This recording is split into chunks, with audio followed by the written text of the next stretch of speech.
नाही तर ते आले होते तेवढ्यासाठीच ना. आले होते.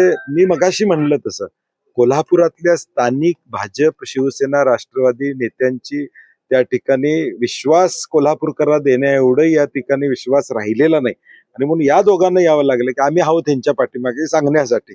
परंतु हे दोघं आले तरी कोल्हापूरकर सुद्ध नाहीत. ते माझ्या बरोबर आणि काँग्रेस बरोबर या ठिकाणी राहतील ह्याचा मला विश्वास आहे. नाही, चांगलं यश मिळेल. म्हणजे तुम्हाला आता एक लक्षात आलं असेल, नगरपालिका नगरपंचायत म्हणजे 20-22% मतदान हे काँग्रेसला पडलं. या राज्यामध्ये विरोधी पक्षाची भूमिका कणखरपणे कोण मांडत असेल महायुतीच्या विरुद्ध तर ते काँग्रेस मांडतं. हे लोकांच्या मध्ये आता सेट झालेलं आहे आणि त्यामुळे यावेळी देखील आमचा मताचा टक्का वाढेल, नगरसेवकांचा आकडा देखील वाढलेला दिसेल. मॅजिक फिगर गाठणार नाही, माझे बहुमत, स्पष्ट बहुमत कोल्हापूरमध्ये 100% आम्हाला त्या ठिकाणी येणार. इचलकरंजीमध्ये आम्ही शाहू आघाडी म्हणून इचलकरंजीमध्ये लढलेलो आहोत. आम्हाला तिथं देखील विश्वास आहे. वातावरण तिथं देखील चांगलं आहे. काल देखील रात्री मी 12-1 वाजेपर्यंत इचलकरंजीतल्या लोकांशी बोलत होतो.